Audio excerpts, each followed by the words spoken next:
Avez-vous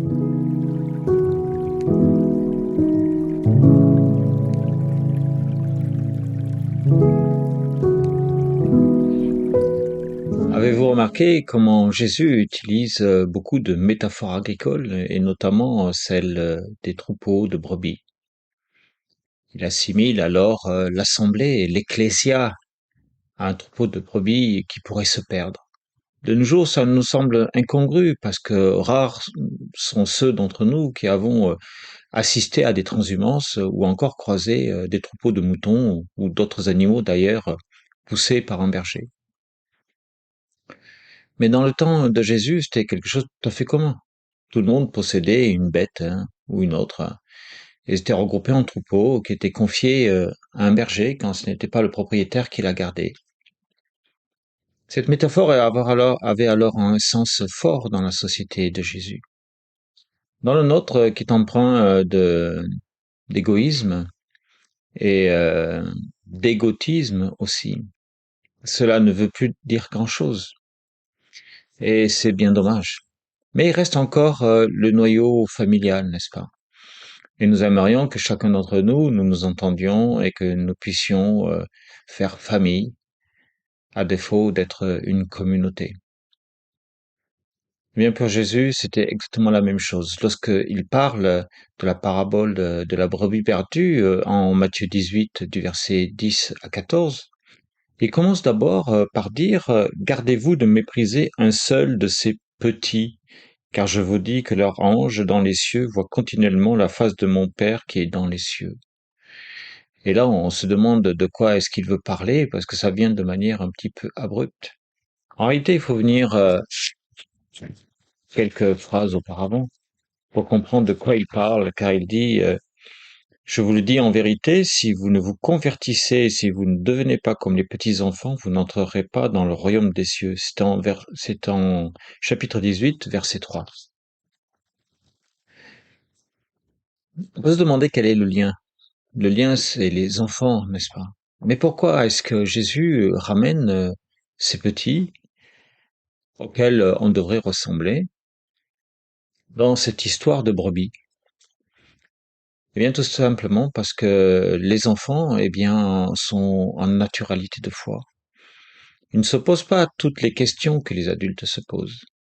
Ils veulent juste aller de l'avant, ils veulent aimer, ils veulent découvrir aussi. Et c'est peut-être là que Jésus attire notre attention. Car en voulant découvrir, on dépasse parfois les limites. Et si le berger, le parent ou le pasteur n'est pas attentif, alors l'un de ces petits risque de s'égarer et aller explorer des voies qu'il n'est pas censé aller explorer. Vous voyez, c'est exactement comme dans notre temps. Nous ne faisons pas exactement attention à ce que regardent nos enfants sur Internet, par exemple. Et certains, sans le vouloir, eh bien, se retrouvent happés par des émissions, des vidéos qui ne les concernent pas. Au-delà de la pornographie qui semble évidente, il y a aussi tout ce qui a trait au mystère de l'ésotérisme. Et malgré le fait qu'ils soient enfants de chrétiens, eh bien, ils peuvent être intéressés par cela, car c'est un mystère. Et ils ne font pas encore bien la différence entre ce qui est bien et ce qui est mal, entre ce qui est licite et ce qui ne l'est pas. C'est bien le rôle du berger alors, du père de famille, du responsable de groupe, de faire attention, de veiller alors à ces plus petits, parce que dans leur naïveté et dans la naturalité de leur foi, ils ne pensent pas mal faire immédiatement.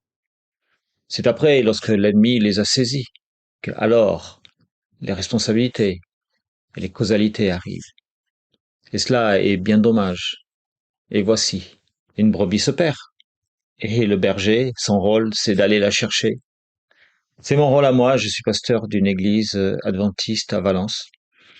Et lorsque l'une de mes brebis, l'un des membres de mon église se perd, mon rôle est d'aller la chercher, de veiller à ce qu'elle aille bien, de m'assurer de savoir pourquoi elle a quitté le troupeau, de quelle façon elle voudrait y revenir.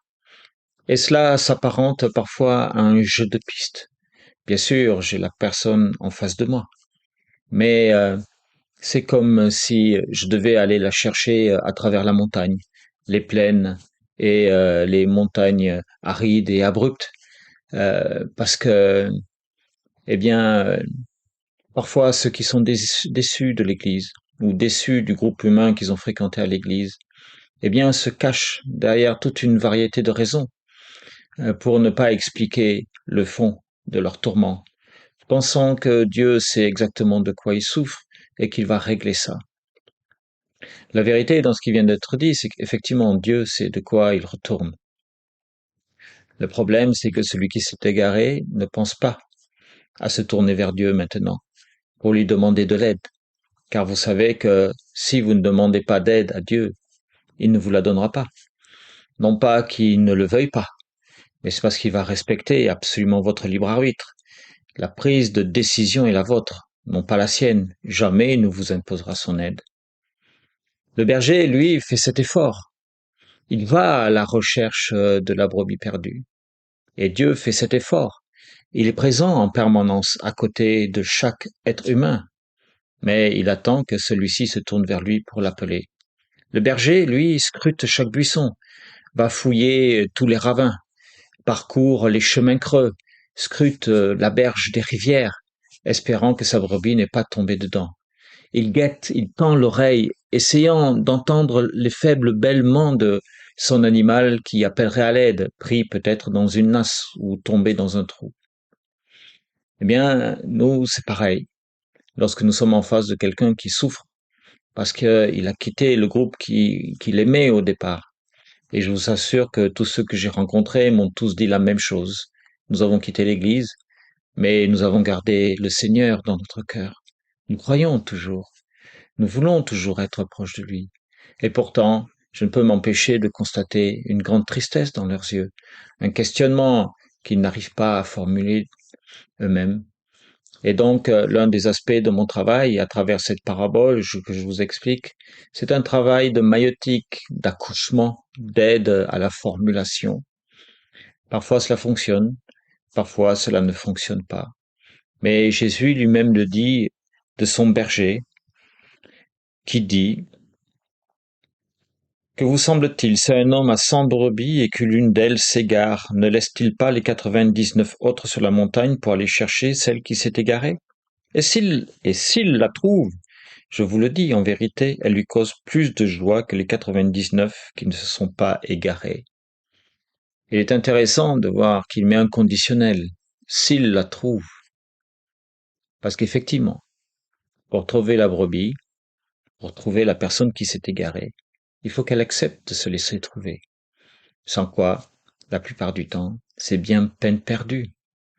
Et quand bien même on arriverait à mettre la main dessus, parce que nous avons des informations, parce que tel membre nous a indiqué où il habitait, ou nous a donné un numéro de téléphone pour pouvoir l'appeler, encore faut-il que cette personne que nous allons chercher soit réceptive au message que nous allons lui apporter.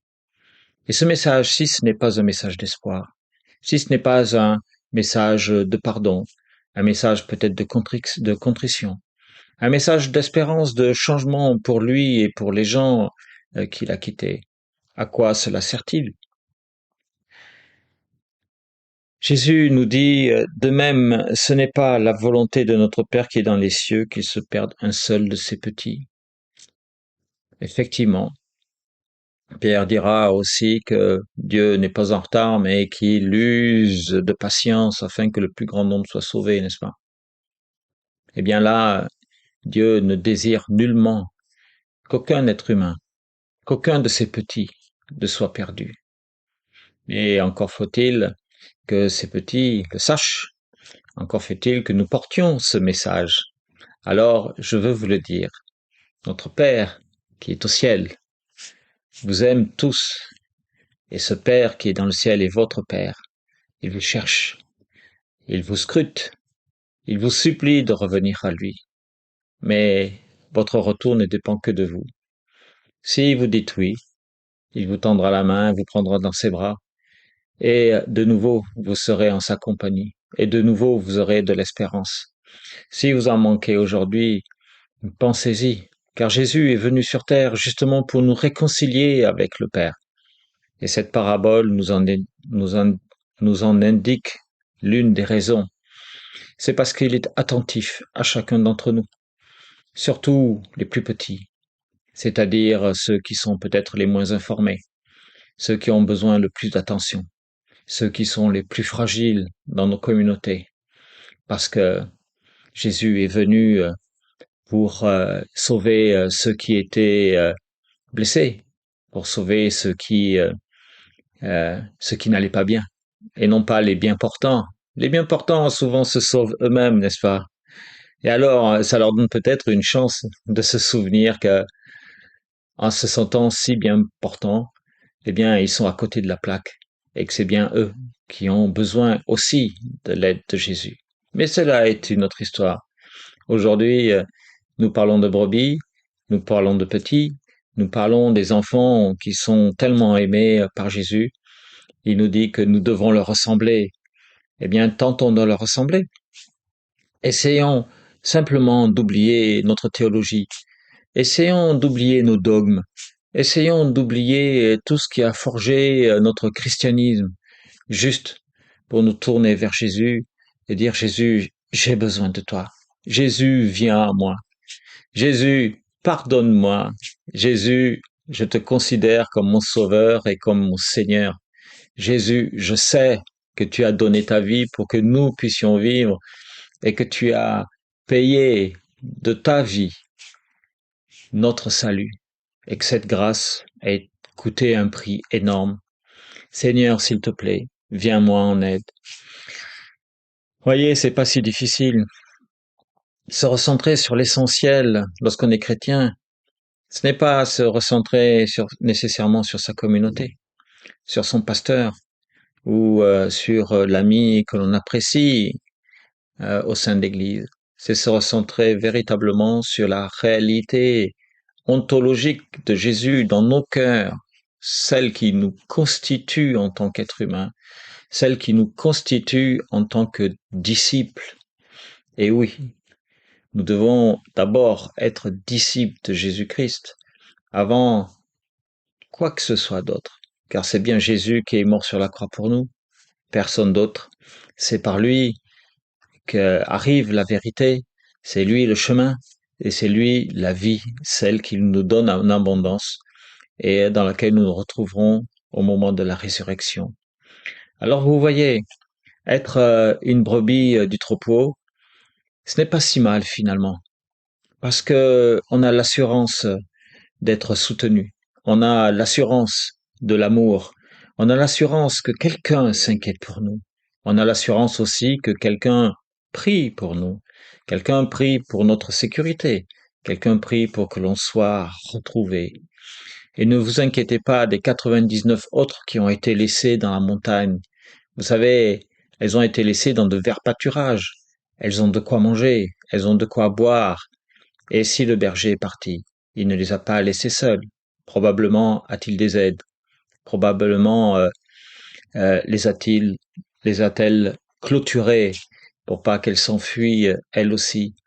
En tout état de cause, tout a été prévu pour qu'il puisse partir, lui, seul, à la recherche de la brebis perdue et pour la ramener. Et lorsqu'il la ramène, c'est la joie au sein du troupeau et c'est la joie aussi au sein de l'équipe pastorale. Enfin, l'enfant perdu est revenu. Enfin, la brebis perdue est retrouvée. Et elle va pouvoir continuer à paître tranquillement sur le pâturage qui lui est destiné, à grandir. Et il en va de même pour nous. Lorsque nous revenons à l'église, nous avons cette satisfaction de revenir à l'endroit peut-être qui nous a vu naître spirituellement, à l'endroit qui nous a vu grandir enfant et devenir adulte et que l'on a quitté pendant un temps. Et bien sûr, peut-être que le pâturage en question a changé entre-temps, mais soyez assurés que c'est toujours celui de Christ, c'est toujours celui de notre Jésus qui nous accueille les bras ouverts et c'est bien cela qui compte. Parce que les bergers adjoints dont je fais partie, eh bien, ils changent au fil du temps. Et puis, les mesquins de l'Église changent aussi, n'est-ce pas? Ils vieillissent, ils prennent du plomb dans l'aile Et puis, ils font le point aussi sur leur propre existence. Et avec le temps, les choses changent parce que Jésus nous amène à réfléchir sur la question du pardon. Il nous dit de nous pardonner les uns les autres jusqu'à 70 fois, 7 fois, un nombre très important, n'est-ce pas? Il nous dit qu'il n'y a jamais aucune raison pour ne pas se pardonner. Il nous dit qu'au contraire, il y a tout à notre disposition pour que nous puissions nous pardonner. Et puis il nous dit aussi que celui qui veut pas du pardon, eh bien, c'est vraiment dommage pour lui, mais que la communauté ne peut pas le supporter plus longtemps qu'à un certain point, mais que lui prend le relais. Même celui qui se sent ostracisé de la manière, qu'il sache, dans son erreur, qu'il est soutenu par Jésus-Christ, qu'il est béni par lui, et que son retour est toujours possible à tout moment, car lorsqu'il se met dans cette position, lui aussi devient une brebis perdue. Lui aussi, il va falloir qu'il retrouve le chemin de retour vers la maison. Lui aussi, il entendra la voix du berger, scrutant les ravins, cherchant le long des rives étroites, voir s'il ne s'est pas noyé quelque part ou égaré et bloqué dans un buisson. Lui aussi, il aura la possibilité de se retourner et d'appeler à l'aide. Alors, chers amis, vous tous qui m'écoutez, si vous vous sentez dans une difficulté quelconque, si vous pensez être l'une de ces brebis en perdition, je vous en supplie, appelez à l'aide. N'hésitez pas, il y aura toujours quelqu'un pour vous entendre. Et sachez que il y a un berger près de chez vous qui est prêt à vous accueillir. Alors venez, parlons-en. Parlez-moi si vous êtes de Valence, si vous voulez. Je suis toujours disponible et vous pouvez me trouver rue Mirabeau. C'est facile à trouver, l'église adventiste de Valence. Et je suis certain que nous trouverons une solution les uns avec les autres. Et puis si vous n'êtes pas de Valence, il y a de bonnes églises partout. N'hésitez pas à pousser une porte, à rechercher un berger, car nous en avons tous besoin. Je vous laisse sur là-dessus et je vous souhaite le meilleur. Que Dieu vous bénisse en abondance et vous montre le chemin à suivre.